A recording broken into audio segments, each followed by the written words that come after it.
গত ১৭ বছর ব্যাধিতে ভুগছিল বাংলাদেশ এবং সেই রোগের যে টিউমার সেটা কেটে ফেলে দেওয়া হয়েছে, কিন্তু ক্ষতস্থানে ব্যাকটেরিয়া সংক্রমণ হয়েছে।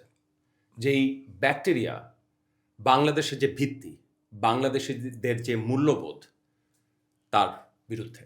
তারা সেই ভিত্তি ভেঙে তাদের নতুন গল্প বলতে চায়, কিন্তু বাংলাদেশ তো হারে না, বাংলাদেশকে বাঁচাতে হবে। আজকে আমাদের শোতে আমরা এমনভাবে ডিজাইন করেছি যে আমরা চেষ্টা করব বাংলাদেশের যে রোগগুলো আছে সেগুলোর প্রেসক্রিপশন দিতে, এবং তার জন্য আমাদের সাথে যিনি আছেন তাকে একটা প্রজন্মের সবাই চেনে বিতার্কিক হিসেবে, সংগঠক হিসেবে। আমাদের প্রজন্ম চেনে উপস্থাপক হিসেবে, মিডিয়া ব্যক্তিত্ব হিসেবে। আর এখনকার প্রজন্ম চেনে সোশ্যাল এবং পলিটিক্যাল কমেন্টেটর হিসেবে, কিন্তু তার পেশা ডাক্তার। আমাদের সাথে আছেন ডাক্তার আব্দুল নূর তুষার। কেমন আছো সাবির? ভালো আছি তুষার ভাই। একটু নার্ভাস আগে বলে নেই আর কি, যেহেতু বললাম যে সেই আপনাকে আমরা চিনি উপস্থাপক হিসেবে। ডাক্তারি পেশাটার কথা কি মনে পড়ে যে এত যে না, আমি তো পেশার কখনো সাথে ডাক্তারি ছাড়ি নাই। ইনফ্যাক্ট আপনার যে পরিবার, সেই পরিবারও ডাক্তার হিসেবে আমার যাতায়াত ছিল। জি, তো সেই হিসেবে আমি ডাক্তারি কখনো ছাড়ি নাই, এবং ডাক্তারির সাথে আমার সম্পর্ক নানাভাবে আছে, ছিল। আমি একটা দাতব্য প্রতিষ্ঠানে 20 বছরের বেশি স্বেচ্ছাশ্রম দিয়েছি। আমি সরকারি চাকরি করেছি ডাক্তার হিসেবে, এবং আমি বিদেশি সংস্থাতেও চাকরি করেছি ডাক্তার হিসেবে। ডাক্তার হিসেবে আমি বই লিখেছি। আমি স্বাস্থ্যনীতি, স্বাস্থ্য অর্থনীতি এইসব নিয়ে আমি প্রচুর লেখালেখি করেছি, কথা বলেছি। আমার কাছে মনে হয়েছে যে সরাসরি চিকিৎসা দেওয়ার পাশাপাশি স্বাস্থ্যকে, স্বাস্থ্য ব্যবস্থাকে দেখার জন্য একটা চোখ কিংবা মন দরকার। ফলে আমি দুইভাবেই স্বাস্থ্য এবং চিকিৎসার সাথে নিজেকে যুক্ত রেখেছি। আমি বহু স্বাস্থ্য বিষয়ক বিজ্ঞাপন কিংবা তথ্যচিত্রে অংশ নিয়েছি, স্বল্প মূল্যে, অতি অল্প মূল্যে অথবা বিনামূল্যে। আমি একাধিক সামাজিক এবং স্বাস্থ্য ক্যাম্পেইন অংশ নিয়েছি, যেখানে আমি এইডস নিয়ে কাজ করেছি, নিউমোনিয়া নিয়ে কাজ করেছি, পোলিও নিয়ে কাজ করেছি, টিকা নিয়ে কাজ করেছি। করোনার সময় আপনার নিশ্চয়ই মনে আছে, আমি প্রচুর ফেসবুকে সচেতনতা করেছি। এবং পাশাপাশি আমি কিন্তু যারা বাণিজ্যিক যৌনকর্মী, যারা তৃতীয় লিঙ্গের কিংবা যারা বিকল্প যৌনাভ্যাস আছে, এদের মধ্যেও কাজ করেছি, স্বাস্থ্য বিষয়ক কাজ, যাতে তাদের স্বাস্থ্যের যে ঝুঁকি সেটা তারা এড়াতে পারেন। এর পাশাপাশি আমি কিন্তু অ্যাডোলেসেন্ট হেলথ নিয়ে কাজ করেছি। আমি কি বলে বিভিন্ন সময় আমি স্বাস্থ্য বিষয়ক কিছু পরিকল্পনার সঙ্গেও নিজেকে যুক্ত রেখেছি। ফলে আমার মানসিক স্বাস্থ্য নিয়ে কাজ করেছি, এবং প্রথম আলো সহ একাধিক মাদক বিরোধী আন্দোলনের সঙ্গে আমি সরাসরি অংশ নিয়েছি।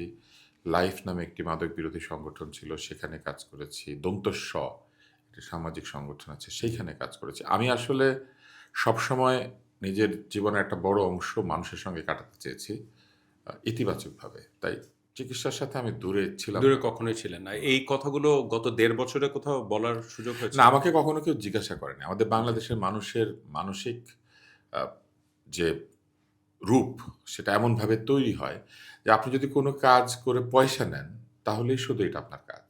আচ্ছা, পয়সা না নিলে তারা ধরে নেয় এটা টেকেন ফর গ্র্যান্টেড, এটা উনি এসেছিল, এটা অনেকটা আকাশ থেকে যেমন একসময় মান্না সালওয়া আসতো মানুষ, জি, ওইভাবে ধরে নেয় যে ঠিক আছে উনি করে, এটা কোনো কাজ না। টাকা নিলে লোকে আপনাকে খুব গুরুত্ব দেয়। আমি এটা লক্ষ্য করেছি। আর কেউ যদি অনেকগুলি কাজ করে, তাহলে সে এটা মেলাতে পারে না যে একটা লোক অনেকগুলি কাজ কিভাবে পারে? না, কেন করবে? কিভাবে পারে এটা তো সে জানেই না। কিন্তু কেন করবে এটা সে মেলাতে পারে না, কারণ উদ্দেশ্য কি? যেটা আপনি লক্ষ্য করবেন বাংলাদেশের মানুষের প্রথম প্রশ্ন। আপনি যদি জিজ্ঞেস করেন ঘড়িতে কয়টা বাজে? এটা নিয়ে একটা জোকস আছে। জি, শুনি না। আচ্ছা, জোকসটা এরকম যে একজন জিজ্ঞেস করেছে কয়টা বাজে? তখন যার কাছে জিজ্ঞেস করেছে সে বলেছে, "আপনার নাম কি?" তো বলেছে, "আপনার বাবা কি করে?" বলেছে, "আপনার চাচা কি করে? মামা কি করে? খালা, খালু।" খোঁজ নিতে, নিতে অনেক দূর গিয়েছে। যাওয়ার পরে বলেছে, "আপনার শালা এই একটা মুদির দোকান চালায়, দূর আপনারা ঘড়ির সময় বলবো না। তো আমি বুঝতে পারছি যে হ্যাঁ, তো বাংলাদেশের মানুষের হচ্ছে এইটা বিষয় যে আপনি ঘড়িতে কয়টা বাজে জিজ্ঞেস করলে আরো অনেক সে কথা চলে আপনার আসে। অনেক খোঁজ খবর নিবে, কিন্তু উদ্দেশ্য কি ঘড়ির সময় জানার? তো আপনি যেটা বললেন যে আমাদের মানসিকতার বাংলাদেশ হিসাবে আমি আপনি কেউ এটার বাইরে না। তো আপনার সেটা একটা দেখার সুযোগ হয়েছে আ বিতর্কর মাধ্যমে। আপনি সারা দেশে কাজ করেছেন। তো সবাই সেটাও একটু শুনি। কারণ এটাও আমার মনে হয় যে এই গত ১.৫ বছরে খুব বলার সুযোগ হয়নি। বিতর্কের সঙ্গে আমার সম্পর্ক স্কুল জীবন থেকে। আমি ১ম দিকে প্রচুর বিতর্কে বিজয়ী হতাম। একটা জায়গায় গিয়ে আমার মনে হয়েছে যে আমি যে জিতি, আমি তো একা জিতি। কিন্তু এই যে সারা বাংলাদেশে কত ছোট, ছোট স্কুল, কলেজ, বিশ্ববিদ্যালয়, নানান জায়গা আছে যেখানে ছেলেমেয়েরা আসে। কিন্তু তারা কথাও বলতে শেখে না বা ছোটবেলায় বিতর্ক করে নাই বলে বিতর্ক খুব একটা ভালো করে না। তো একটা জাতি কি সুন্দর হতে পারে যদি তারা যুক্তি না বোঝে, তর্ক না বোঝে, সহনশীল না হয়, অন্যের মতামতকে শ্রদ্ধা না করে। তো এইসব চিন্তা মাথায় যখন আসলো তখন আমি এবং আমার কিছু বড় ভাই, কাছাকাছি বয়সের আমরা ২-৩ বছরের সিনিয়র জুনিয়র, আমরা মিলে একটা সংগঠন তৈরি করেছিলাম। সেইখানে মূল আ সংগঠকের কাজটা করেছিলেন নিয়ামতুল্লাহি এবং আমি। নিয়ামতুল্লাহি ছিলেন ডাকসু সাহিত্য সম্পাদক এবং আমরা তখন আমাদের চাইতে একটু বেশি বয়সী একজনকে সভাপতি হিসেবে নিয়েছিলাম আসলে। এবং তার পাশাপাশি একটা বডির মতো তৈরি করেছিলাম যে একটা দলবল তো লাগে। জি। তো সেটা করেছিলাম, কিন্তু মূল দায়িত্বটা আমি এবং নিয়ামতুল্লাহি আমরা করতাম। তো আমাদের উদ্দেশ্য ছিল যে মানুষকে কথা বলা শেখাবো, বিতর্ক শেখাবো। বিতর্কের কিন্তু একটা আন্তর্জাতিক পরিমণ্ডল আছে। সেইখানে আমরা যাবো। ইংরেজিতে বিতর্ক হবে। তো এইসব কারণে আমরা বাংলাদেশ ডিবেট ফেডারেশন নাম দিয়ে একটা জাতীয় ভিত্তিক বিতর্ক সংগঠন তৈরি করি ১৯৯০ সালে। ৮৯ তে আমরা চিন্তাটা মাথায় নিয়েছিলাম। ৯০ সালে আমরা এটা তৈরি করেছিলাম। ৯১ সালে এখানে একটা সার্ক বিতর্ক হয়। সেখানে আমি অংশ নেওয়ার পরে মানুষ দেখলো যে একটা ছেলে বাংলা এবং ইংরেজি দুটো বিতর্কেই অনেক ভালো করে। এবং সেই উৎসাহে আমরা কি করলাম? আমরা স্কুল ডিবেটে, বিশ্ব স্কুল ডিবেট হয়। সেখানে ইংরেজিতে ডিবেট করার জন্য স্কুল টিম পাঠালাম। আমরা ওয়ার্ল্ড ডিবেটে টিম পাঠাতে শুরু করলাম। অস্ট্রেলিয়ান ডিবেটে এবং ওয়ার্ল্ড ডিবেটে আমি অংশ নিলাম। তার আগে নিয়ামতুল্লাহি অংশ নিয়েছিলেন এবং সাথে তার বন্ধুরা। এইভাবে আমরা একটা বিতর্কের জোয়ার তুলে আমরা চেয়েছিলাম যে ছেলেমেয়েরা বিতর্ক করুক এবং আমরা সফল হয়েছি। বাংলাদেশে আমরা যখন এই আন্দোলন শুরু করি তখন ৫-৬ টা ডিবেটিং ক্লাব ছিল। আজকে আপনি যেকোনো জায়গায় যাবেন দেখবেন যে একটা ডিবেটিং ক্লাব আছে এবং তো জিনিসটাকে তারা অনেক বড় জি, মনে করে। অবশ্যই এবং স্কুল, কলেজে আমরা যদি দেখি যে কো-কারিকুলার বা এক্সট্রা কারিকুলার অ্যাক্টিভিটি একটা কিছু থাকে সেটা বিতর্কটা এবং থাকে। সংগঠনটা ৩৩ বছর হয়ে গেল। এই ৩৩ এটা বছরে ৩৪তম বছর। বাহ! আ অভিনন্দন আপনাকে। কিন্তু এই ৩৩-৩৪ বছর বয়সের সফলতা কি? কারণ যারা আপনাদের সময়ে আ আপনারা যাদের শিখিয়েছেন তাদের অনেকেই হয়তো এখন টক শোতে যাচ্ছে। তো ভাষার যে ব্যবহার আমরা দেখছি, তাতে যুক্তিতর্ক কই হারিয়ে গেল আর আ বিতর্কই কই হারিয়ে গেল? টক শোতে তারা যায় না, জানেন? আমাদের এই বিতর্কের তারা ছেলেমেয়েরা কোথায়? অনেকেই গণমাধ্যমে সাংবাদিক হিসেবে কাজ করে, অনেকে সম্পাদক হয়েছে, অনেকে ভালো ব্যবসা করছে, অনেকে বিভিন্ন পেশাগত সংগঠন যেগুলো আছে সেগুলির নেতৃত্বের পদে আছে, অনেকে রাজনীতিও করছে। আর যুক্তি হারিয়ে যায়নি আসলে। যারা যুক্তি বোঝে তারা রাজনীতিতে আগ্রহ হারিয়েছে। আর যারা যুক্তি বোঝে না তারা রাজনীতি করছে। তুষার ভাই আমি একটু এখানে আমি আপনাকে সফলতাটা বলি। জি, ওই সময় অস্ট্রেলিয়ান ডিবেটে আমরা এশিয়ার শ্রেষ্ঠ দল হয়েছিলাম। আমি ছিলাম সেই দলের দলনেতা। ওই একই বছরে ওয়ার্ল্ড ইনভিটেশনাল ডিবেট বলে একটা ডিবেট হয় যেখানে পৃথিবীর সেরা দলগুলি আমন্ত্রিত হয়। সেখানে ঢাকা ইউনিভার্সিটি আমন্ত্রিত হয়েছিল আমার কারণে। এবং সেইখানে গিয়ে আমরা কিন্তু সারা পৃথিবীতে যে দেশগুলি ইংরেজিতে কথা বলে না তাদের মধ্যে সেরা হয়েছিলাম ৯৩ সালে। এবং সেটা ইনভিটেশনাল ডিবেট, মানে এটাতে আপনি ইচ্ছা করলে জয়েন করতে আচ্ছা। পারবেন না। ওরা ইনভাইট করলে জয়েন করতে জি। পারবেন। এবং এরপর আমরা ওয়ার্ল্ড ডিবেটেও ভালো করেছিলাম এবং এক পর্যায়ে এসে বাংলাদেশ কিন্তু সারা পৃথিবীর সেরা দল হয়েছে ওই একই রকমভাবে আ বিশ্ব বিতর্কে, মানে ওয়ার্ল্ড আচ্ছা। ইউনিভার্সিটিস ডিবেটে এবং পাশাপাশি যেটা তাদের মূল প্রতিযোগিতা, সেখানেও কিন্তু পৃথিবীর যত দেশ আছে তার মধ্যে বাংলাদেশ চ্যাম্পিয়ন হয়েছে। যারা ইংরেজিতে কথা বলে তাদেরকেও হারিয়ে। জি। তো এই জার্নিটা কিন্তু অনেক লম্বা। এটা কিন্তু শুরু হয়েছিল আমরা যখন ওই সার্ক বিতর্কে ইংলিশ ডিবেট করতে যেটা বললেন গিয়েছিলাম। 90 তে হ্যাঁ, যে এবং সেখানে বাংলাদেশ ১ম বারের মতো অস্ট্রেলিয়ান ডিবেটে গিয়েছিল আমার হাত ধরে। সাথে আরো ২ জন ছিল।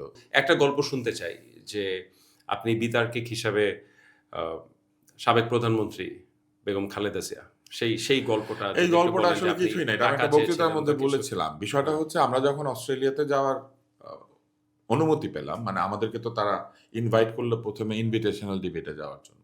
তাহলে ওখানে যেতে হবে ডিসেম্বরে, গিয়ে আবার ৭ দিন থেকে ওয়ার্ল্ড ডিবেটে অংশ নিতে হবে। মাঝখানে ৭ দিনের একটা গ্যাপ আছে। তাহলে আমরা যে যাবো, এই ৭ দিনের থাকা খাওয়ার খরচ কে দিবে? বাপ-মা ধরো কিছু দিল। কিন্তু অস্ট্রেলিয়া যাওয়ার তো টিকেটেরও একটা দাম আছে। সেটাই বা কে দেবে? তখন আমি এবং আমার যে টিমমেট আমরা ঠিক করলাম যে আমরা বিভিন্ন জায়গাতে আবেদন করব। তো আবেদন করার পরে এক গার্মেন্টস ফ্যাক্টরির মালিক উনার ফ্যাক্স মেশিনটা আমাদেরকে ইউজ করতে দিলেন। কারণ তখন তো ইমেইল বা কিছু নাই। এই একেকটা ফ্যাক্স করতে ওই সময় ৳১-১৫০ বিল উঠত। ইন্টারন্যাশনাল ডায়ালিং করে, ফোন শব্দ করে, তারপরে ফ্যাক্স যায়। এই যন্ত্রটা এখনকার ছেলেমেয়েরা হয়তো দেখেই নাই। তো আমরা প্রায় ১৬-১৭ হাজার টাকার ফ্যাক্স ব্যবহার করলাম তাদের। আচ্ছা। তো এইভাবে বিভিন্নজন বিভিন্ন উপকার করে, কিন্তু টিকেটটা তো কেউ দেয় না। ওখানকার থাকা খাওয়ার খরচ কেউ দেয় না। তখন আমরা এই প্রধানমন্ত্রীর দপ্তরে আবেদন করে বসলাম। তো সবাই আমাকে বলল, "কেন দিবে টাকা?" কারণ জুন তখন রোকেয়া হলের নির্বাচিত আ সংসদের একজন সম্পাদক। সে আ ছাত্র ইউনিয়ন করত। আর ওই সময় আমি সদ্য আ ছাত্রলীগ ছেড়ে দিয়েছি। আমি ৯২ সালে ছাত্রলীগ ছেড়ে দিয়েছি। একটা বাজে একটা সিদ্ধান্তের কারণে। মানে আমার ওটা পছন্দ হয় নাই। যে এইভাবে যদি কেউ রাজনীতি করে আমি সেটার সঙ্গে থাকতে চাই নাই সেই সময়। এক ফেন্সিডিল-আসক্তকে তারা নেতা নির্বাচন করবে, এক মাস্তানকে তারা নেতা নির্বাচন করবে। আমি বলেছি আমি এর সাথে নাই। তো তারপরে আ আমরা এপ্লাই করলাম। তো আমরা সেই টাকাটা পেলাম। কেন পেলাম? ওইটাই আমি বলেছিলাম যে প্রধানমন্ত্রী আসলে দলের হয় না। প্রধানমন্ত্রী একটা পদ যেটা বিজয়ী হওয়ার পরে উনি সবার হয়ে যান এবং সবার জন্যই তাকে এটা করতে হবে। আপনি সেতু বানাবেন, ওইটা দিয়ে শুধু নিজের দলের লোক পার হবে। আপনি রাস্তা বানাবেন, ওইটা দিয়ে শুধু আপনার গাড়ি চলবে বা ওটার ২ পাশে শুধু আপনার ছবিই থাকবে। এটা ভাবতে হয় না। তো সেই জিনিসটা আমাকে অনেক আনন্দিত করেছিল। উনি আমাদের ২ জনকে ৳১,০০,০০০, ৳১,০০,০০০, ৳২,০০,০০০ দিয়েছেন। সেই সময় সেই সময়। অনেকটা কারণ অনেক আমরা টাকা। তো এপ্লাই ওইভাবেই করেছি যে আমাদের থাকতে এত লাগবে এবং কোনো অতিরিক্ত টাকা চাই না। জি। মুশকিল হলো সাথে ইউনিভার্সিটির শিক্ষক এবং ডিবেটিং সোসাইটির সভাপতি এসে বলল যে, "এই টাকা আমাদের অধিকার আছে।" আমরা পেলাম ২ জন ৫০-৫০। তারাও ওই টাকা দিয়ে টিকেট কেটে ফেললেন। ওই গল্পটা তারা আমি গেলেন। ওইদিন বলি নাই আরকি। আজকে আপনাকে বললাম। এবং তারা আমাদের সাথে গেলেন। এমাজউদ্দিন স্যার তখন ভিসি আমাদেরকে ব্লেজার বানানোর জন্য ১০-১০, ৳২০,০০০ দিলেন। তারাও ৫-৫ করে তারাও ইউনিভার্সিটির ফান্ড ব্লেজার থেকে। বানালেন। হ্যাঁ, তারাও ৫-৫ করে নিয়ে ব্লেজার বানায় ফেললেন। বাংলাদেশটা এরকমই ছিল। আগেও ছিল, এখনো আচ্ছা, ছিল। এখন তারপরে কি হলো? ওই থাকা খাওয়ার খরচ আমরা ২ জন আমাদের পকেটে বাপ-মার কাছ থেকে নিলাম। আর ওই ২ জন কোত্থেকে নিয়েছিল আমি জানি না। হয়তো তাদের কাছে অনেক টাকা ছিল বা কিছু ছিল। তার মধ্যে একজন যিনি আমার সাথে ছিলেন, তিনি আবার আমার মায়ের কাছে এসে বললেন, "আপনার ছেলের স্যুট আছে, আমার তো নাই।" আমার মা আবার তাকে একটা ব্লাক স্যুটও বানিয়ে দিল। কারণ কালো স্যুট পরে ডিনারে যাইতে হবে। এবং আমাকেও আমার মা খুব নরম মনে বলছে, "তোর সাথে যাবে, একটা স্যুট নাই বইলা।" তো তাকে ছোট বানিয়ে দেওয়া তাকে হলো। আমার মা স্যুট আপনি বানিয়ে দিল। পুরো শোতে অনেক কথা বললেন যে সমাজের এগুলো জন্য আপনার একদিন ভাবনা। লেখা কিন্তু দরকার, বুঝছেন? আপনার জন্য কিন্তু যে আমি লিখি না কারণ এগুলা দুজন দেখলে মানুষ ছোট হয়, বড় হয়। কিন্তু আপনাকে একটা অস্ট্রেলিয়া ঘুরে মজার আসতে পারল। মজার স্মৃতি দিলাম। এরপরে যখন এই ইংলিশ ডিবেটের জার্নিটা শুরু হয়, এই জার্নিটাকে আমরা ১ম প্রায় ১০-১২ বছর আমরাই তদারক করেছি। তো এটা একটা সাকসেস। আর এর পাশাপাশি দেখবেন আমাদের টেলিভিশনে স্কুল বিতর্ক চালু হয়েছে। এটা ডিবেট ফেডারেশনের উদ্যোগে। তখন নিয়ামত এলাহী সাধারণ সম্পাদক, আমি দপ্তর সম্পাদক এবং ইংলিশ স্কুল ডিবেট চালু হয়েছিল টিভিতে। এটা এখন আছে কিনা জানি না। এটা আমরা চালু করেছিলাম। যত ইংলিশ স্কুল আছে সেখানে প্রাথমিক পর্যায়ে যে ডিবেটিং ক্লাবটা সেটা আমরা শুরু করে দিয়েছিলাম। আপনি স্কলাস্টিকা, সানিডেইল, সাউথ ব্রিজ এরকম যে স্কুলগুলি আছে, মাস্টারমাইন্ড, গ্রিন হেরাল্ড এগুলো সব ১ম যে ডিবেটিং ক্লাব যখন শুরু হয়, তো আমরা কিন্তু শুরু করে তুষার ভাই, দিয়েছি। এখানে তো আপনি অনেক বড় পরিসরের কথা বলছেন। অনেক আর আপনি ছাত্রছাত্রীর যখন কথা। যুক্তি পাচ্ছেন না, আসলে যুক্তি আছে। কিন্তু মুশকিল যেটা হয়েছে যে যার সাথে আপনি তর্ক করবেন, তাকেও তো যুক্তি বুঝতে হবে। আপনার প্রতিপক্ষ যখন আপনাকে ব্যক্তিগত আক্রমণ করে, চিৎকার করতে থাকে, মিথ্যা তথ্য দেয়, গায়ের জোরে কিছু প্রমাণ করার চেষ্টা করে অথবা আপনার সঙ্গে তর্কে না পারলে আপনাকে এই টক শোতে আসতে দেবে না, এরকম হুমকি দেয়। তখন তো আর যুক্তির জায়গা থাকে না। তখন তো শক্তির জায়গা চলে আসে। আপনি এখন এবং টক শোতে সেইখানে তো যুক্তিশীল মানুষেরা যাবে না। আপনি টক শোতে যে কথা বলতে ভয় পান। আমি ভয় পাই না। আমি টক শোতে কখনোই কথা বলতে ভয় পাই না। কারণ কথা ভয় পেয়ে বলতে হয় না। কথা তো আপনার নিজের। এবং এই কথাটা আপনি বলবেন। আ যেটা আমি পাই সেটা হচ্ছে আমি অস্বস্তি বোধ করি। কেননা উম এক ধরনের মানুষকে বা এক ধরনের লোকজনকে বা এক ধরনের আইডিওলজির সঙ্গে কথা বলতে হয়। যার পেছনে কোনো যুক্তি নাই, তর্ক নাই, কোনো সহনশীলতা নাই, কোনো পরিমিতি বোধ নাই, কোনো ভাষাজ্ঞান নাই। জি, তো এরকম একটা জায়গায় আপনি কথা কি করে বলবেন? ধরেন আপনি চীনে গিয়েছেন। জি। শুধু ভাষাটাই আলাদা। আপনি তো তর্ক করতে পারবেন না। তো যখন আমার প্রতিপক্ষ গালাগাল দেয়, উত্তেজিত হয়, চিৎকার করে, সেই ভাষাটা বাজে কথা আপনার বলে, না। হুম। সেই ভাষাটা আমার না যেমন আমি বুঝিও না। কারণ ওইখানে তো যুক্তি নাই। আমা আপনি আপ যুক্তির বিরুদ্ধে যুক্তি দিতে পারেন। কিন্তু আমি এখন একটা গালি দিলাম। পাল্টা গালি দেওয়া ছাড়া আর কিছু বলার নাই। ২ টাই মিথ্যা। প্রতিটি গালি কিন্তু মিথ্যা। হ্যাঁ, কিন্তু এখন গালি কিন্তু কখনো সত্য না। তুষার ভাই, গালির পাশাপাশি তো আমরা দেখছি যে তারা তাদের ফিজিক্যাল প্রেজেন্সটাও বা গত কয়েকদিন আগেই ১৬ই ডিসেম্বরের অনুষ্ঠানে সেখানে একটা নাটিকার মধ্যে রাজাকারের চরিত্র যেই মুহূর্তে প্রবেশ করলো, সেখানে স্বাধীনতা বিরোধী যারা জামাত শিবির, এখানে লুকানোর কিছুই নেই। যে তারা যেটা থামিয়ে দিচ্ছে। এখন তাদেরকে তো পার্টিকুলারলি কেউ রাজাকার ডাকছে না। এখন এই কথাটা তো আপনাকে গালাগালির জায়গায় আসলে আর থেমে নেই। এটা তো টকশোর বাইরেও চলে আসছে। তাহলে আসলে এটা আপনি এটা একটা কোন জটিল দিকে প্রশ্ন যাবে? করেছেন, আমি আপনাকে বলি। এগুলি হচ্ছে রাজনৈতিক আ প্রভাবযুক্ত ইতিহাস নির্মাণের চেষ্টা। ইতিহাস এত বড় ক্যানভাসে লেখা হয় এবং এত সময় ধরে ইতিহাস টিকে থাকে যে এইগুলি হারিয়ে যায়। কিন্তু এই হারিয়ে যাওয়ার আগে এই ধরনের প্রবণতা বারবার হতে থাকবে। বিজয়ী এবং পরাজিত অথবা পরাজিত এবং বিজয়ী এরা সারাক্ষণ যতদিন মুখোমুখি থাকবে, ততদিন তাদের মধ্যে এই চেষ্টা পরাজিতরা অব্যাহত থাকবে। লেখে ইতিহাস কখনো কোনো দেশে এরকম দেখা পরাজিতরা গেছে? ইতিহাস লেখে না, কিন্তু পরাজিতরা প্রতিনিয়ত ইতিহাস বিকৃত করার চেষ্টা করে। কারণ ওইটা তো তাদের পরাজয়ের গল্প। এখন পরাজয়ের গল্প থাকুক এটা তারা চায় না। তারা তার মধ্যে থেকে একটা নতুন কিছু নির্মাণ করতে চায় যেখানে তারা তাদের নিজেদের পরাজয়কে স্বীকার না করে পরাজয়ের পেছনে কিছু গল্পগুজব কিংবা কোনো যুক্তিতর্ক তৈরি করার চেষ্টা করে। এমনকি তারা আম ওই যে ছায়ার সাথে যুদ্ধ করে গাত্র হলো ব্যথা।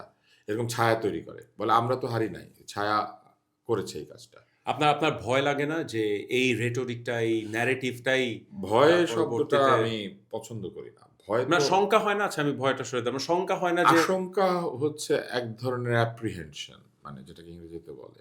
আশঙ্কা তো প্রায়ই হয়। আপনি যখন বাড়ি থেকে বের হন, আপনি যদি একটা কালো মেঘ দেখেন, আপনার মনে হয় না যে বৃষ্টি হবে নাকি বজ্রপাত হবে। সেজন্য কি আপনি বাড়ি থেকে বের হওয়া বন্ধ করেন? তা তো করেন না। তো বিষয়টা হচ্ছে যে আমার শঙ্কা হয়, কিন্তু সেই শঙ্কা হবে বলেই তো আমি প্রতিরক্ষা নেয়ার চেষ্টা করব। তো বৃষ্টি হলে ছাতা নেন। কাদা থাকলে আপনি এমন একটা জুতো পরার চেষ্টা করেন যেটা কাদায় ভিজলে নষ্ট হবে না অথবা খালি পায়ে যান। তো সেইরকম আমাদেরকেও শঙ্কা হলে তার না, কিন্তু বিপরীতে আপনি বিপরীতে যাত্রা আপনি অব্যাহত হয়তো রাখতে হবে। তুষার ভাই বলছেন যে ভয় পান না। কিন্তু একটা বড় অংশ তো ভয় পাচ্ছে। এখন আ এরকম কথা বাংলাদেশের মাটিতেই বলার সাহস বা সুযোগ হচ্ছে বুদ্ধিজীবী দিবসে। আ আসলে তারা কেন পালিয়ে যাননি বা তাদেরকে যদি মেরেও থাকে সেটা পাকিস্তান আর্মি মারেনি। এগুলো তো পাবলিক এবং প্রপার প্ল্যাটফর্ম এ বলা হচ্ছে। এটা কিন্তু কোনো চায়ের আড্ডায় হচ্ছে না। এগুলো বড়, বড় অনুষ্ঠানে হচ্ছে। এইগুলির পিছনে অনেক কারণ আছে। একটি কারণ এটা কিন্তু বন্ধ ছিল না। এটা তারা বহুদিন ধরে বলে যেত, এটা সারফেসড হয়েছে। অর্থাৎ উপরে উঠে এসেছে, আপনি শুনতে পাচ্ছেন। তারা নিজেদের মধ্যে কিন্তু এটা বলাবলি ছিল, চর্চাটা ছিল। তারা সবসময় এইভাবে এইগুলি কথা বলত এবং এই বিষয়টিকে এইভাবে টিকিয়ে রাখার জন্য আমি বলব যে আওয়ামী লীগের বিরাট দায় আছে। তারা এইগুলিকে উৎসাহ দিয়েছে। কারণ তারা টাকা-পয়সা, ক্ষমতা আ এবং এক ধরনের মেকি উন্নয়নের পেছনে হুম। তাদের পুরো শ্রম ব্যয় করেছে। যেখানে মানুষের মন তৈরি করতে হয়, সেটা তৈরি না করে তারা ভবন তৈরি করত। তাদের মধ্যে তাদের স্বৈরাচারী শাসনের মিথ্যা প্রশংসা, লোভ প্রবলভাবে জি। ছিল। তারা স্বৈরাচারী কিন্তু বলতে হবে তারা গণতান্ত্রিক। তারা মিথ্যা কথা বলে সেটাকে সত্য বলতে হবে। এখন আপনি যখন মিথ্যা দিয়ে মিথ্যার সাথে লড়াই করবেন, তখন ডেফিনিটলি মিথ্যাবাদী যে সে জিতবে। জি। কারণ আপনি মিথ্যা বলতে ভালো করে শেখেন নাই। আপনি মিথ্যা বলতে গিয়েছেন। তাহলে যে মিথ্যাবাদী তার কাছে পরাজিত হতে হবে আপনাকে। এবং সেই একই এবং আচরণ আপনি আপনি যে যদি ইতিহাস তৈরি করতে চান, ব্যক্তির ইতিহাস, তাহলে আপনি অবশ্যই অনেক আপনি কিছু ইতিহাসকে কম্প্রোমাইজ ধ্বংস করতে করে হবে। ফেলবেন। জি, নিজের চোখে নিজের বাপ ছাড়া যদি আপনি কাউকে না দেখেন, জি। তাহলে তো মুশকিল হবে। অবশ্যই এবং কা সেটাই হয়েছে। এবং হ্যাঁ, তুষার ভাই একটু এড করি আপনাকে একটু জাস্ট আমি কিন্তু পুরোটাই আমি শুনতে আপনাকে চাই। মুক্তিযুদ্ধের জি, ইতিহাসটা বলি। মুক্তিযুদ্ধ তো একটি দীর্ঘ সংগ্রামের প্রক্রিয়া। এই যুদ্ধ তৈরি হয়েছে আমাদের এক ধরনের উপলব্ধির মধ্যে দিয়ে। যখন আমরা বুঝতে পেরেছি যে ৪৭ এর স্বাধীনতা নামে যে বিষয়টি ব্রিটিশরা আমাদেরকে খয়রাত দিয়ে গিয়েছিল, সেটা আমাদের স্বাধীনতা না। কারণ আমাদের ভাষার উপর আক্রমণ হয়, আমাদের কবিদেরকে আক্রমণ করা হয়, আমাদেরকে নিম্ন জাতি বলে উপহাস করা হয়। ফ্রেন্ডস নট মাস্টার্স একটা বই লেখেন একজন শাসক, যেখানে আমাদেরকে বলা হয় আমরা যুদ্ধ জানি না, আমরা নিরীহ, আমরা ভেত বাঙালি, আমরা মাছ খাই, এইসব কথা বলা হয়। না, কিন্তু আমি তো শুনলাম যে এই ৪৭-এর স্বাধীনতাই আসলে মূল স্বাধীনতা ছিল, যেটা আসলে না, ৭১-এ আমি হারিয়ে শেষ গেছে। করি জিনিসটা। তো যখন আমাদের এই উপলব্ধিটা হলো এবং এই উপলব্ধি আমাদেরকে একের পর এক বুঝতে শেখালো যে জাতি হিসেবে আমাদেরকে স্বাধীন ভূমি, স্বাধীন রাষ্ট্র, স্বাধীন পতাকা, নিজের ভবিষ্যৎকে বিনির্মাণ করার জন্য নিজের এক ধরনের অধিকার অর্জন করতে হবে, তখনই কিন্তু আমরা কি করলাম? আমরা নিয়মতান্ত্রিক পদ্ধতিতে নির্বাচনের মাধ্যমে রাষ্ট্রের ক্ষমতায় গিয়ে রাষ্ট্রকে বৈষম্য মুক্ত এবং সকল নাগরিকের প্রতি সমান আচরণকারী অধিকারের ভিত্তিতে নির্মাণ করার চেষ্টা করলাম। জি। তখন কি হলো? তখনও অস্ত্র হাতে এই পাকিস্তানিরা আমাদের উপর ঝাঁপিয়ে পড়ল। একই দেশের নাগরিককে হত্যা করার জন্য তারা অভিযান চালাচ্ছে। আপনি অপরাধীকে ধরতে পারেন, আপনি আইন প্রযুক্ত করতে পারেন, আপনি সাক্ষ্য প্রমাণের ভিত্তিতে বিচার-আচার করতে পারেন। কিন্তু আপনি কি ঘুমন্ত মানুষের উপরে, ঘুমন্ত রিক্শাওয়ালার উপরে বন্দুক হাতে ঝাঁপিয়ে পড়তে পারেন? তার মানে এটা মানবতার বিরুদ্ধে অপরাধ। জি। আপনি মানুষের বিরুদ্ধে ঝাঁপিয়ে পড়েছেন। মানুষ মুক্তি চেয়েছে, এটা কি তার অপরাধ? তো এরকম একটি অবস্থা আমরা যুদ্ধ করলাম এবং যুদ্ধ করে স্বাধীন হলাম। ওইটাই স্বাধীনতা। যে স্বাধীনতা মানুষের ত্যাগের বিনিময়ে আসে, সেটাই স্বাধীনতা। ৪৭-এর স্বাধীনতা ব্রিটিশদের ব্যর্থতার ফলে এসেছিল। ৪৭-এর স্বাধীনতা কি করে এলো? আপনাকে দেখতে হবে যে ১ম এবং ২য় বিশ্বযুদ্ধ ব্রিটিশ সাম্রাজ্যকে এমনভাবে পঙ্গু করে দিল জি। আর্থিকভাবে, এবং শুধু তাই নয়, পৃথিবীর বাণিজ্য বদলে গেল। যখন শিল্প বিপ্লবের মূল ফসল আমেরিকা সহ অন্যান্য দেশগুলি ধীরে, ধীরে নিয়ে ফেলতে শুরু করলো, তখন ইউরোপে তারা যুদ্ধ করছে এবং সেই যুদ্ধের সময় দেখা গেল যে প্রবলভাবে ঋণগ্রস্ত ব্রিটিশ সাম্রাজ্য তাদের উপনিবেশগুলিকে রাখার মতো ক্ষমতায় নাই, কারণ প্রথমত তাদের সেই সেনাবাহিনী নাই, কিন্তু উপনিবেশগুলির মানুষ আর তাদেরই সেনাবাহিনীর জন্য মরতে রাজি না, এবং ওরাও কিন্তু ইতিহাস উল্টাপাল্টাভাবে লিখেছে। আপনি জানেন নিশ্চয়ই যে নরম্যান্ডিতে যখন জি। অবতরণ হয়, ডি-ডে। ডি ডেতে প্রথমে নামানো হয়েছিল ভারতীয় জি। সৈনিকদের এবং অন্যান্য দেশের উপনিবেশের থেকে আনা সৈনিকদের, যাতে তারা প্রথম লাইনে গুলি খেয়ে সব মরে এবং তারপরে তারা ধীরে ধীরে নামে। এই জিনিসটিকে তারা কখনো ইতিহাসের মতো উল্লেখ করে না। এখন এই ইতিহাস উঠে আসছে যে কলম্বাসকে তারা বলেছে বিরাট এক অভিযাত্রী। এখন আমেরিকানরা বলছে যে এই কলম্বাস আসলে রোগ নিয়ে এসে, জরা নিয়ে এসে, ছোঁয়াচে রোগ সহ নানান রকম অত্যাচার নির্যাতনের মধ্যে দিয়ে ভূমি দখল করেছে। সে আরেক মানবতার বিরুদ্ধে অপরাধী। তো এই যে ইতিহাস বহু বছর পরে ধীরে ধীরে আবিষ্কৃত হয়। ৪৭-এর এই স্বাধীনতা ছিল মূলত নেতৃত্বের সংঘাত, অহংকার, অহং, এই সবকিছু থেকে একটা বিভক্তির শাসন কায়েম করে দিয়ে ব্রিটিশ সাম্রাজ্য নিজেদেরকে নিরাপদ করার জন্য এইভাবে রেখে গিয়েছিল। কিন্তু সেই ইতিহাস কি পড়ানো হয়েছে? আওয়ামী লীগ কখনো পড়িয়েছে? পড়ায় নাই। ইতিহাসকে কখনো ব্ল্যাক আউট করতে হয় না। হুম। ইতিহাসকে জানতে দিতে হয়। আপনি যদি ইতিহাসকে ব্ল্যাক আউট করেন, তাহলে যেটা হবে, আপনি একটা স্মৃতিভ্রষ্ট মানুষে পরিণত হবেন। আপনি খানিকটা আপনার মনে পড়ে জীবনের, বাকিটা জি। মনে পড়ে আর না। তখন জামায়াত ইসলামী ইতিহাসটা পড়াবে। মানে তাই না, হচ্ছে।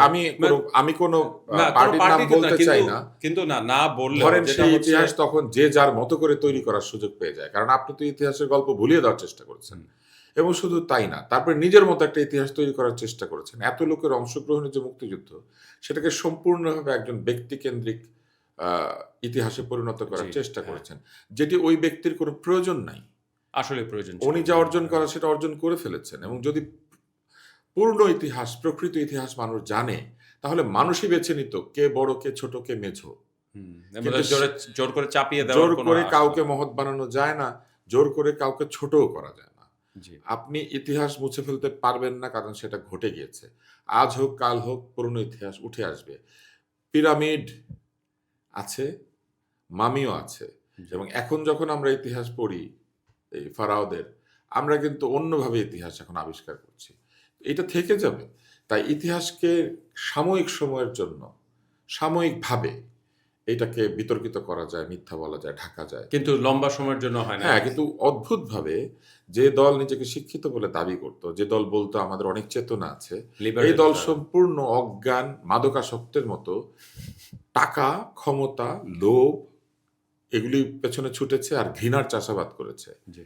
এবং জাতিকে বিভক্ত করেছে। এবং আপনার কি মনে হয় তুষার ভাই যে সেটার ফলই আমরা এখন ভোগ করছি, বা যে ভয়টা আমরা পাচ্ছি যে কেমন বাংলাদেশ হবে যেখানে নারীরা ভয় পাচ্ছে, এরকম কথা উঠে আসছে যে তারা কি আদৌ ৮ ঘন্টা কাজ করতে পারবে নাকি? আমরা শিল্প, সাহিত্য, সংস্কৃতি, গান, নাচ এ ধরনের যেটা আসলে আমি মনে করি যে আমি আপনাকে একটা আমাদের প্রশ্ন জাতীয় করি। সত্তার অংশ। না, আমি আপনাকে একটা প্রশ্ন করি। জি, আপনি শেখ মুজিবুর রহমানের ভাষণ শুনবেন। জি, সেখানে আপনি শুনবেন উনি সোনার বাংলা, সোনার মানুষের কথা বলেন। জি।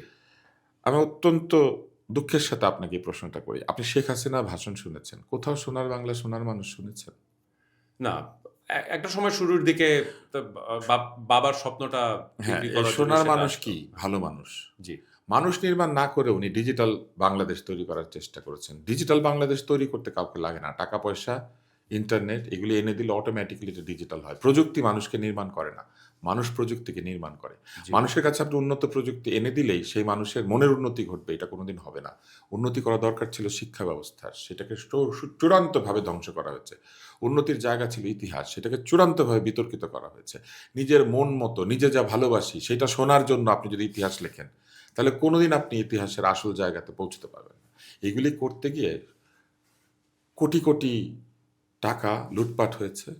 ইট, বালু, সিমেন্টের ব্যবসা তৈরি হয়েছে এবং ইট, বালু, সিমেন্ট দিয়ে তৈরি করা ভবনগুলোতে কতগুলি অমানুষ প্রবেশ করেছে। অমানুষের জগতে আ ভবন তৈরি করে কোনো লাভ নাই। বেহেশত কেন বেহেশত? কারণ ওইখানে ভালো মানুষেরা থাকে। তাই না? জি। হ্যাঁ, আপনি ওইখানে সমস্ত যাদের দোজখে যাওয়ার কথা তাদেরকে দিয়ে দেন। সেটা ওরা দোজখ হয়ে কিছুদিন যাবে। পরে ওইটাকে দোজখ বানিয়ে ফেলবে। কারণ ওরা যা করবে ওইখানে। তো আপনি তো ভালো মানুষের জন্য একটা জায়গা ভালো হয়। এখন সামনের দিকে কি আমরা দোজখের দিকে এগিয়ে যাচ্ছি নাকি বেহেশতের সম্ভাবনা দেখছেন? এই সবই নির্ভর মানে করে এই theoretically। সবই নির্ভর করে মানুষের যে মন, মানুষের যে অন্তর্গত উপলব্ধি তার উপরে। মানুষ কিভাবে ভাবছে। সবসময় এটা ভাবার কোনো কারণ নাই। এটা একটা ডেমোক্রেসি প্যারাডক্স বলে একটা শব্দ আছে। সেটা কিরকম? একজন নীতিবান শাসক মানুষের উপরে নীতি প্রযুক্ত করতে চাইতে পারে। কিন্তু জনগণ যদি তার জন্য প্রস্তুত না হয়, তাহলে ভোটে তাকে হারিয়ে দিবে। দিলে কি হবে? ভালো মানুষটা চলে গেল। জনগণ তাদের ভেতর থেকে খারাপ লোকটাকে নিয়ে আসবে। তখন ২ পক্ষ মিলে খারাপের চাষাবাদ করবে। আবার উল্টাটা চিন্তা করেন। জনগণ ভালো কিছু চায়, অধিকার চায়, কবিতা, গান, গল্প শুনতে চায়, ধর্মের স্বাধীনতা চায়, আ কথা বলার স্বাধীনতা চায়, বেঁচে থাকার জন্য যা প্রয়োজন সে মৌলিক আ যা কিছু অধিকার সেটা পাওয়ার জন্য স্বাধীনভাবে কাজ করতে চায়। কিন্তু শাসক স্বৈরাচারী। শাসক তখন কি করবে? জনগণকে এমন অত্যাচার করবে যে জনগণ কিছুতেই ওই অধিকারগুলি পাবে না। এক পর্যায়ে দেখেন জনগণ চাইছে কিন্তু শাসক সেটা দিচ্ছে না। আবার শাসক চাইছে জনগণ সেটা দিচ্ছে না। এইটা হচ্ছে ডেমোক্রেসির প্যারাডক্স। আ তুষার ভাই, এত হতাশার মধ্যেও কি আপনি আশা দেখছেন? ওই যে তরুণদের নিয়ে আমি যদি পার্টিকুলারলি বলি। আশা এবং হতাশা বলে কোনো শব্দ নাই। মানুষ বেঁচে থাকা মানেই সে আশায় আছে। যে পরিপূর্ণভাবে হতাশ তার তো বেঁচে থাকার কোনো কারণ নাই। সে কেন আছে? হুম, সুতরাং মানুষ বাঁচে মানেই সে আশা করে বাঁচে। সে ভাবে আগামীকালটা আজকের চেয়ে ভালো হবে। জি, তারপর আগামীকালটা খারাপ হতে পারে। তখন সে আবার ভাবে আগামীকালটা আজকের চেয়ে ভালো হবে। সে বেঁচে থাকে উন্নতির আশায়, নতুন কিছুর আশায়, ভালো কিছুর আশায় এবং এইভাবে সে জীবন পার করে দেয়। এই যে বেঁচে থাকাটাই হচ্ছে এক ধরনের পজিটিভিটি। যে আপনি ধরে নিয়েছেন যে আপনার আয়ুর শেষ বিন্দু পর্যন্ত আপনি টিকে থাকবেন ভালো কিছুর আশায়। আরেকবার নিঃশ্বাস নিবেন এই আশায় আমরা আগের নিঃশ্বাসটা নেই। জি। আপনি এখন নিঃশ্বাস ফেললেই কিন্তু আমরা পরেরটা নিতে পারবেন কিনা ইউ ডোন্ট নো। কিন্তু আমরা একটা নিঃশ্বাস নেই হচ্ছে পরেরটা নিতে পারবো এই আশায়। তো আমি আশাবাদী, আমি নিরাশ না। কিন্তু আপনার যদি ব্রঙ্কাইটিস থাকে, তাহলে তো আপনাকে স্বীকার করতে হবে আপনার যে ব্রঙ্কাইটিস ব্রঙ্কাইটিস আছে, আছে। আপনার অ্যাজমা আছে। আপনি ইনহেলার নিবেন নাকি অ্যান্টিবায়োটিক খাবেন, নাকি আপনি মুখে মাস্ক পরবেন, এই সিদ্ধান্তটা আপনার নিতে হবে না? আমাদের বাংলাদেশের বড় সমস্যা হচ্ছে, সমস্যা যদি কেউ চিহ্নিত করে, তাকে আমরা বলি সে নেগেটিভ।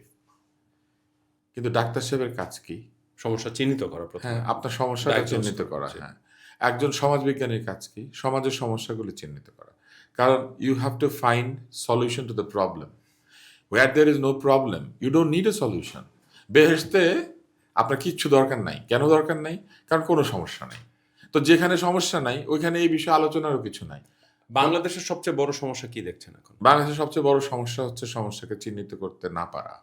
বাংলাদেশের সবচেয়ে বড় সমস্যা হচ্ছে মূর্খতা। মূর্খতা মানে অশিক্ষা না।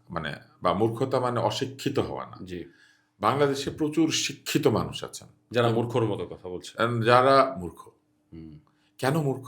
কারণ তারা তাদের সেই বিদ্যাকে কাজে লাগিয়ে নিজের মনকে বদল করতে পারেন নাই। নিজের মনকে বদল করা মানে হচ্ছে অন্যের যুক্তি, তর্ক, অন্যের জ্ঞানের প্রতি শ্রদ্ধাশীল হওয়া। এমনকি সে যদি ভুলও বলে, তাহলে সেই ভুলকে শুদ্ধ করে দেয়ার জন্য তাকে সাহায্য করা। তার গায়ে হাত তোলা না, তাকে অপমান করা না, তাকে ঘৃণা করাও না। যে পারে না বা জানে না, তাকে জানানোই তো আপনার কাজ। জি, যে ধর্মে ছিল না, তাকে ধর্মে নিয়ে আসার কাজটা কে করে? ধর্মপ্রচারক। যে স্বাস্থ্যে ছিল না, তাকে স্বাস্থ্যে ফিরিয়ে আনার কাজটা কে করে? চিকিৎসক। তাহলে যদি আমরা সবাই প্রকৃত শিক্ষা পেতাম, মূর্খ না হতাম, তাহলে আমরা কি করতাম?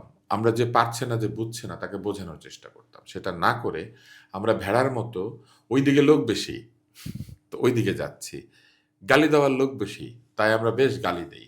গালিকে আমরা বলছি এটা নতুন জেনারেশনের ভাষা। গালি কখনো ভাষা না, গালি মানে মিথ্যা। আপনি যখন কাউকে বলেন অমুকের বাচ্চা, আপনি জানেন এটা মিথ্যা, সে তার বাচ্চা নয়। কিন্তু আপনি তাকে অপমান করার জন্য সে যাকে নিম্ন ভাবে তার সাথে তাকে তুলনা করছেন। তো আপনি মুরগির বাচ্চা বলেন না কেন? কারণ মুরগি আপনাকে কোনোভাবে বিরক্ত করে না। হুম, তাই না? আপনি কাউকে বিড়ালের বাচ্চা বললে খুশি হয়ে যায়। কারণ আপনি বিড়ালকে আদর করেন। জি, হ্যাঁ। কিন্তু আপনি আবার যে প্রাণীগুলিকে আমাদের সমাজ পছন্দ করে না, সেই প্রাণীর সাথে তুলনা দিলে সেটা গালি হয়ে যায়। কিন্তু প্রতিটি গালি মিথ্যা, প্রতিটি গালি ঘৃণার চাষাবাদ করে। এবং গালি আসলে ভাষা না, গালি হচ্ছে ভাষার বিকৃতি। তো সেই বিকৃতিকে যখন কোনো জেনারেশন বা কেউ বলবে যেটা আমাদের সময়ের ভাষা, তাহলে বুঝতে হবে তাদের মধ্যে বিকৃতি এসেছে। সেই বিকৃতি দূর করার জন্য কেউ কথা বললে তারা বলে আপনি কেন কথা বলবেন? জি। কিন্তু আমরা তো এটা বলবো কারণ আমরা জানি শুদ্ধতার আনন্দ কোথায়। আহ, ধরেন বিদ্রোহী কবিতাটা নজরুল যদি লিখতেন গালিগালাজ দিয়ে, এই কবিতাটা জায়গা পেত ইতিহাসে? না। অথচ ইন এ ওয়ে আমার কাছে মনে হয় উনি গালি দিচ্ছেন। না, উনি উনি মানে দেখেন, উনি দেন নাই। বিদ্রোহ না দেন নাই কিন্তু উনি আমার দেন কাছে নাই, উনি বরং ওনার যে অস্তিত্ব, ওনার মধ্যে যে বিদ্রোহী শক্তি, সেই শক্তিকে নানাভাবে তিনি প্রকাশ করেছেন। জি, তাই না? উনি যখন বলছেন যে আমি ভগবান বুকে এঁকে দেই পদচিহ্ন, এটার মানে কি? তার মানে উনি সবকিছুকে তুচ্ছ করছেন, উনি এত বিদ্রোহী। জি।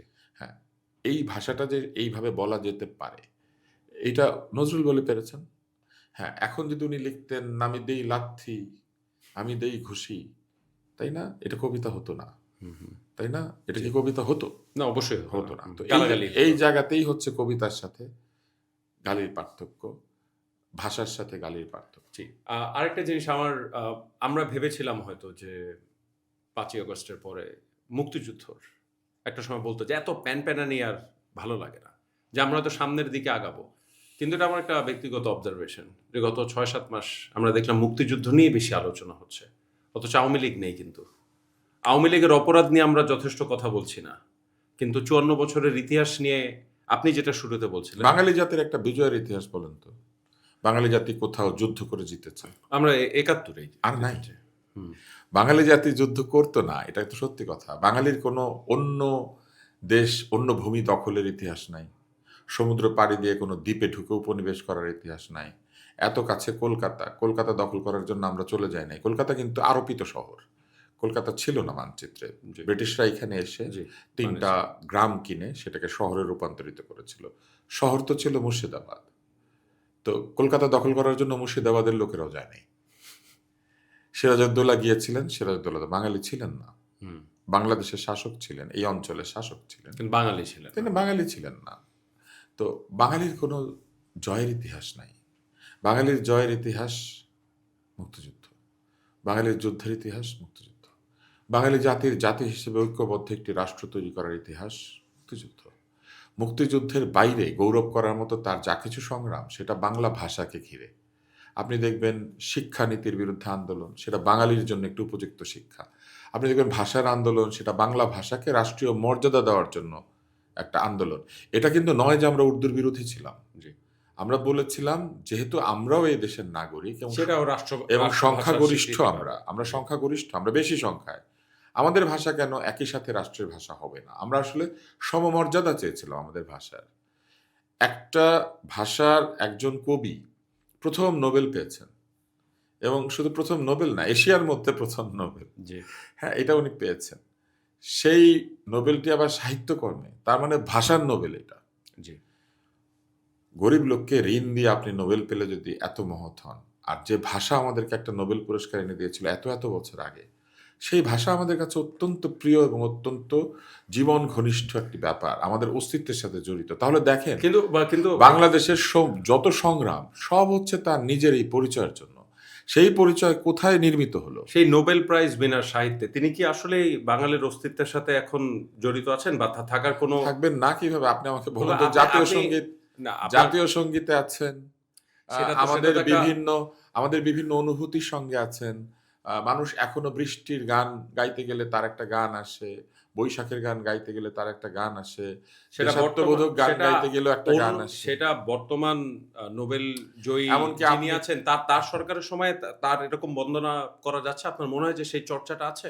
এই যে চর্চা আছে কিংবা নাই, এটা নির্ভর করতে হচ্ছে জনগণের উপরে। কারণ কবিতা বেঁচে থাকে, গান বেঁচে থাকে কার মধ্যে? জনগণের মধ্যে। না, কিন্তু আপনি আমাকে বলেন, এই যে আপনি এই যে চর্চার চেতনাধারী সুযোগ করে এই যে দিতে হবে। চেতনাধারী আওয়ামী লীগ আনুষ্ঠানিকতা ছাড়া প্রকৃত অর্থেই আমাদেরকে কবিতা, গান, গল্প পড়ার জন্য উৎসাহ দিয়েছিল, নাকি সারাদিন গল্প করতো মাথাপিছু আয় বেড়েছে, মাথাপিছু আয় বেড়েছে, ডলার বেড়েছে, মধ্য আয় হয়ে যাচ্ছি।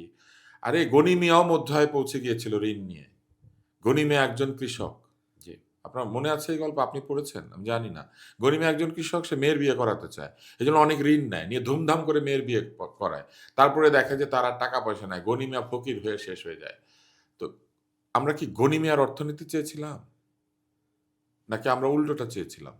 আমরা চেয়েছিলাম আমরা সেই মানুষ হব যে সকালে বলে, "সকালে উঠিয়া আমি মনে মনে বলি, হুম, হুম। সারাদিন আমি যেন ভালো হয়ে চলি।" ওই কবিতা বাদ দিয়ে সকালে উঠিয়া আমি জোরে জোরে বলি, তা সেটা তো আমরা চাই নাই। ব্রিজ বানাই, কালভার্ট বানাই, সেতু গড়ে তুলি। কিন্তু এখন কি একই ধরনের গল্প আপনি আমরা এইসব শুনছি না? না, আপনি মানে এইসব ভুল করেছেন এবং একটা জেনারেশনকে আপনি ভুলের মধ্যে বড় করেছেন। তাহলে তারা ভুলটা শুধরাবে কে? ভুলটা শুধরানোর দায়িত্ব ছিল যারা প্রকৃত অর্থে এই জাতিকে নির্মাণ করতে চান তাদের, বা যারা বলেছেন যে আমরা এই জাতিকে নতুনভাবে আবার ঐক্যবদ্ধ করে গড়ে তো আমরা নতুন কি দেখলাম? কিছু না, nothing. We are still cultivating hatred. আমরা ঘৃণার চাষ করছি। আমরা অন্যের মতামতকে অশ্রদ্ধা চরিত্রগুলো করছি। বদলে গেছে জাস্ট। মুখ বদলেছে, হ্যাঁ। আচরণ বদলায় নাই। জি। একইভাবে আমরা বলছি যে আমার প্রতিপক্ষের কোনো কথা আমি শুনবো না। আমরা ছায়ার পেছনে ছায়া দেখে ভয় পাচ্ছি, ছায়ার সাথে যুদ্ধ করছি। আমরা নিজেরা এক ধরনের ব্যর্থতা ঢাকার জন্য অন্যের ঘাড়ে দায় চাপিয়ে দিচ্ছি। আমরা নিজেদের ভুল ত্রুটিকে শুদ্ধ না করে আমরা পুরনোর ভুলের সমালোচনার মধ্যে ব্যস্ত আছি, যেটা অতীতের শাসকরাও করত। নিজে ভুল করে ওটা কিছু বলে না, কিন্তু অন্যে কি ভুল করেছে ওটা জোরে জোরে বলতে থাকে। জি। অন্যের ভুলের জন্য তো সে ক্ষমতা থেকে চলে যায়। আপনি যখন ক্ষমতায় আসেন, দায়িত্বে আসেন, সে ভুল করেছিল বলেই তো আপনি পেরেছেন আসতে। আপনি সেই ভুল কন্টিনিউ করবেন, একই ভুল বারবার করবেন। সেটা তো করার কথা না। আচ্ছা, তুষার ভাই, আপনি শুরুতে একটা কথা বলেছিলেন যে আমার দৃষ্টিতে আওয়ামী লীগের সবচেয়ে বড়, আমি এটাকে দুর্নীতি বলব না, অপরাধের মধ্যে একটা হচ্ছে বাংলাদেশের শিক্ষা ব্যবস্থাটাকে পঙ্গু করে দেয়া। এবং সেটার ফল আমার মনে হয় আরো সামনে অনেকদিন ভোগ করতে হবে। আ আপনি কি মনে করেন যে তারা এখান থেকে অনেক জায়গায় কি করা উচিত? ওই যে শুরুতে বলছেন তারা প্রেসক্রিপশন অনেক আসলে জায়গাকে পঙ্গু করেছে। না, এটা আপনার প্রথমে শিক্ষা তারা খাত নিজের কিভাবে দলটাকে করে পঙ্গু দেওয়া? করেছে। জি, যে দলটা গণতান্ত্রিক শাসনের পক্ষে ছিল, সেই দলটা অগণতান্ত্রিক হয়ে নিজের দলটাকে প্রথমে শেষ করে দিয়েছে। তারপরে যেটা করেছে, দলের অসংখ্য নেতাকর্মীর আবেগকে মূল্য না দিয়ে, তাদের যে চেতনা সেটাকে মূল্য না দিয়ে নিজেরা একটা চেতনার বড়ি বানিয়ে সবাইকে গেলানোর চেষ্টা করেছে। তৃতীয় যে ঝামেলাটা করেছে, মানুষের আর্থিক ক্ষতি করেছে। মানুষের কষ্টার্জিত অর্থ ব্যাংকে রেখেছে, সেই ঋণ দিয়ে ভুয়া মিথ্যা প্রতিষ্ঠানের নামে ঋণ দিয়ে একাধিক ক্রোনি ক্যাপিটালিস্ট তৈরি করেছে, যারা ক্ষমতাকে চান্দা দিত আর নিজেরা ভালো থাকতো। আপনি অবাক বিস্ময়ে আমি লক্ষ্য করেছি, আগের সরকারের প্রধানমন্ত্রী ইলেকশনের শেষে ডিনার করছেন ক্রোনি ক্যাপিটালিস্টের সাথে। কোথায় তিনি সাধারণ জনগণের সাথে মিশবেন, তার সাথে নৈশভোজে আছেন লক্ষ কোটি টাকা চুরি করা এক আলম। তো হিরো আলম আর এস আলম, আমি তো মনে করি হিরো আলম অনেক উন্নত। জি। সে নিজে পয়সা উপার্জন করে খায়, ইউটিউবে যায়, যা খুশি করে। কিন্তু সে তো ব্যাংকের টাকা চুরি করে না, অন্যের পয়সা নিয়ে লুটপাট করে না। নিজের যোগ্যতায় হ্যাঁ, সে তো এইটা এই হচ্ছে জায়গায় তাদের তৃতীয় ব্যর্থতা। চতুর্থ ব্যর্থতা হচ্ছে তারা মানুষের মানুষ গঠনের জন্য যা কিছু সুন্দর সেগুলি তৈরি না করে মন্ত্র মুখস্থ করানোর চেষ্টা করেছে। মানুষ মন থেকে যেটা বলে সেটা হচ্ছে তার অন্তরের ধ্বনি। আর আপনি যদি মন্ত্র পাঠ করানোর মতো জোর করে কোনো কিছু চাপিয়ে দেন, সেটা অনেক ভালো হলেও সেটা মানুষের কাছে গ্রহণযোগ্য থাকে না। মানুষ মনের আনন্দে গান গাইবে। আপনি যদি একই গান গাইতে সবাইকে বাধ্য করেন, সেটা পৃথিবীর শ্রেষ্ঠ গান হলো, সেটা সে প্রতিদিন গাইবে না। জি। তো তারা আসলে নানানভাবে একটা অসংস্কৃত আচরণের কারণে একটা পুরো জেনারেশন জন্ম থেকে দেখেছে ক্ষমতার আচরণ এইটাই। ফলে তারা মনে করছে ক্ষমতায় থাকতে গেলে এইভাবেই থাকতে এবং হবে। তারা কি সেই জিনিসটাই আবার রিপিট করছে? হ্যাঁ, কারণ আর তো কিছু দেখে নাই। আর কোনো কিছু দেখে নাই। এইটাই দেখেছে। এটার মধ্যেই বড় হয়েছে। ফলে এইটা রিপিট করা ছাড়া তার সামনে তো আর কোনো উদাহরণ নাই। তো সেই জায়গাতে আমরা পৌঁছে যাচ্ছি আবারও আরেকবার। এবং সবসময় মনে রাখবেন যে এই জিনিসগুলো বাড়তে থাকে। আপনি যদি ফুল গাছ লাগান, তাহলে ফুলের চাষ যেমন হবে, একটা গোলাপের গ্রাম হয়েছে না? জি। হ্যাঁ। সেরকম আপনি যদি এই আমিনবাজার পার হয়ে ঢাকার পরে একটু যান, তাহলে দেখবেন একটা বিরাট এলাকা জুড়ে শুধু দুর্গন্ধ। ওইটা ভাগাড় হয়েছে না? তো যেখানে আপনি যা চাষ করবেন সেটাই উত্তরোত্তর বৃদ্ধি পেতে জি, থাকবে। এবং আপনি যে কথাটা এবং ওই বলেছেন, গোলাপ গ্রাম থেকে ওই ভাগাড়ের দূরত্ব কিন্তু খুব বেশি না। জি। তাহলে চিন্তা করেন, শুধু একটা জায়গায় গোলাপ লাগালে গোলাপ হয়, আর আরেকটা জায়গায় ভাগাড় বানাতে ছিল ভাগাড় হয়। আওয়ামী লীগ যখন প্রথম ক্ষমতায় আসলো তখনও কিন্তু আমরা আসলে ফ্যাসিজম জিনিসটা কি এবং এটার বৈশিষ্ট্যকে অত ভালো বুঝিনি, কারণ আমরা হয়তো পড়েছি বাইরে, কিন্তু আমাদের দেশের কেউ এরকম ফ্যাসিস্ট চরিত্রের হতে পারে সেটা কিন্তু আমরা একটা ধারণা পেয়েছি। এখন এখন যা হচ্ছে তাতে কিন্তু সেই ভয়টাই আবার মাথাচাড়া দিচ্ছে যে এখন যারা সেই ফ্যাসিজম একটা আচরণ। হ্যাঁ, সেটা তো এখন আমি জানি যে আগে তো আসলে মানুষ বুঝতে পারেন, আপনি যেটা বলছিলেন যে কখন আমরা একটা ফ্যাসিস্টের কবলে পড়ে গেলাম, কিন্তু এখন কিন্তু আমি সেই ট্রিগারগুলো দেখি, আমি কিন্তু বুঝতে পারি এবং সেই আচরণ দেখছি, সেই কাউন্টার ন্যারেটিভ, একই ধরনের আচরণ। এখন এরাই যদি সামনের দিনে দেশ চালায়, কেমন হবে বাংলাদেশ? আমি জানি না, আমি এটা নিয়ে কোনো নেতিবাচক মন্তব্য করতে চাই না। কারণ যদি তারা দেশ চালায় তাহলে তো গণতান্ত্রিকভাবেই চালাবে। কিন্তু যদি অগণতান্ত্রিকভাবে চালায় তাহলে আমি মনে করি যে অনেক অন্ধকার আসবে। কিন্তু গণতান্ত্রিকভাবে যদি তারা সত্যি, সত্যি মানুষের রায় পেয়ে যায়, তাহলে তো বিরোধিতা করার কিছু নাই। ওই যে ডেমোক্রেটিক প্যারাডক্স, মানুষ বেছে নিয়েছে। জি। ফলে বেছে নেওয়ার শাস্তি তারা পাবে, বেছে নেওয়ার ভালো-মন্দ তাদেরকে ভোগ করতে হবে। আর যদি সত্যিই তারা মনে করে যে তারা একটি গণতান্ত্রিক শাসন ব্যবস্থা নির্মাণ করবে, তাহলে সেটাও হয়তো তারা পারবে। কিন্তু প্রবলেমটা কোথায় আমি আপনাকে বলি। আমার বয়স ৬০ এর কাছাকাছি। আর কয়েক বছর পরে আমার ৬০ হবে। আ আমা আমি এই জায়গাটাতে এসে শুধু বলব যে আমার সামনে সময় কম। ফলে যে ঘৃণার চাষাবাদ হচ্ছে, এই ঘৃণায় তাদেরকে বেঁচে থাকতে হবে বহু, বহু বছর। এবং তারা নিজেদের দোজখটা নিজেরা তৈরি করছে।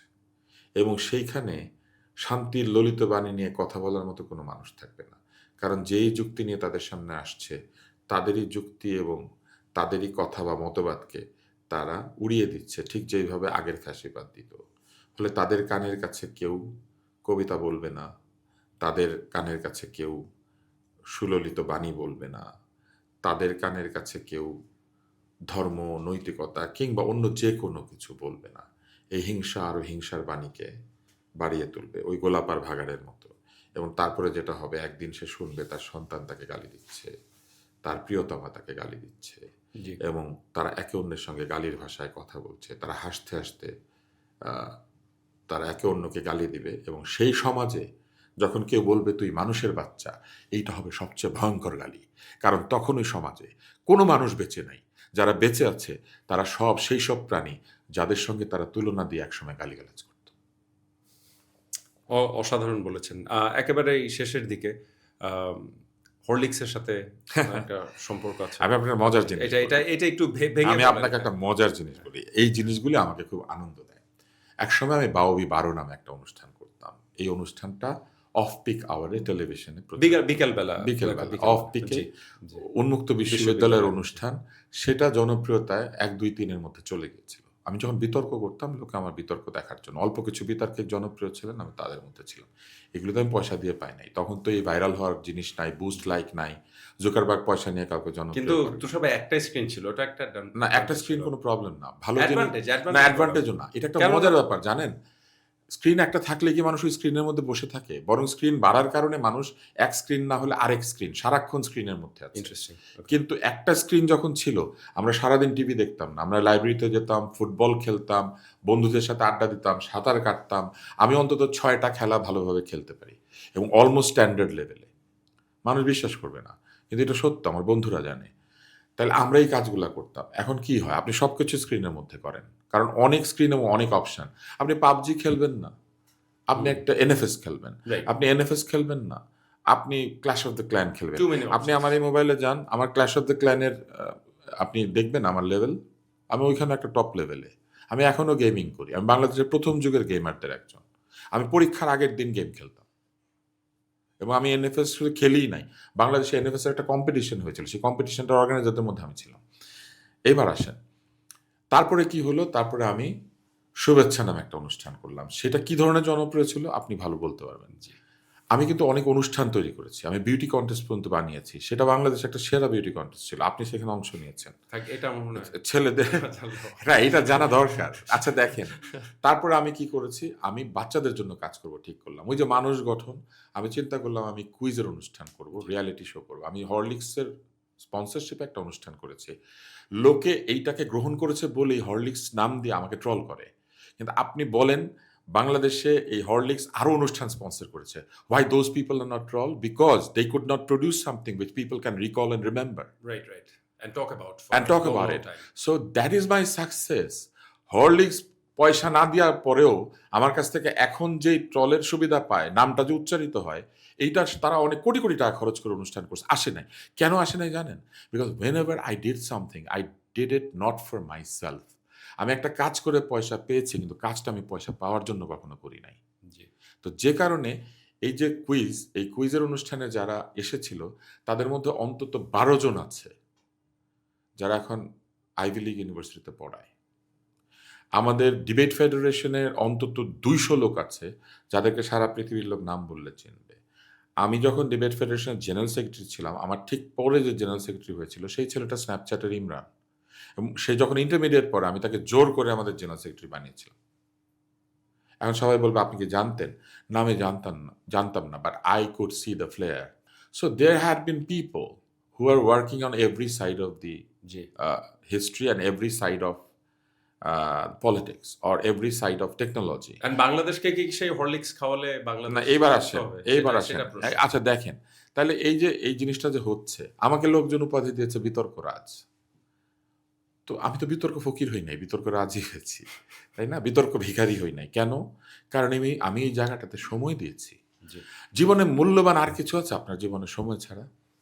আর কিছু নাই। কারণ এই একটা জিনিসের কন্ট্রোল আপনার হাতে নাই। Invaluable. It's just going. I am talking to you and it's moving. আমি আমার জীবনের সবচেয়ে মূল্যবান বস্তুটা বিনামূল্যে দিয়েছি। আমি পয়সা নিয়েছি এগুলোর জন্য? নেই নাই। এই যে আমি যতগুলি কাজের কথা বলেছি আপনি দেখবেন এটার মধ্যে আমার পেশা কোনটা আসলে? কোনটাই পেশা নাই। কাজগুলি করতে গিয়ে আমি কিছু আয় করেছি। আয় করার জন্য আমি কোনো কিছু করি না। এইজন্য লোকে বলে, "You are a failure in your career" because I never took a profession as my career. My career was to just work for the betterment of me and the people.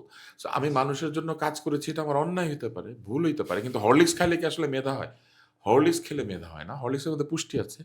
আপনি যদি এটা ঠিকমতো ব্যবহার করতে পারেন হবে। এখন লোকে ভাববে কি যে দেখেন বিজ্ঞাপন করছে। আপনি মজার ব্যাপার জানেন? Why I left Horlicks? Because of one advertisement. কোনটা সেটা? Taller, stronger, sharper. ও আচ্ছা। আপনি এটার I সাথে said একমত this is ছিলেন। not right. I'm not going to promote it. Okay, okay. Because you don't become tall by eating it. You don't become sharp with it. And you don't become strong with it. So this has been a proposition by the Indian advertising agencies.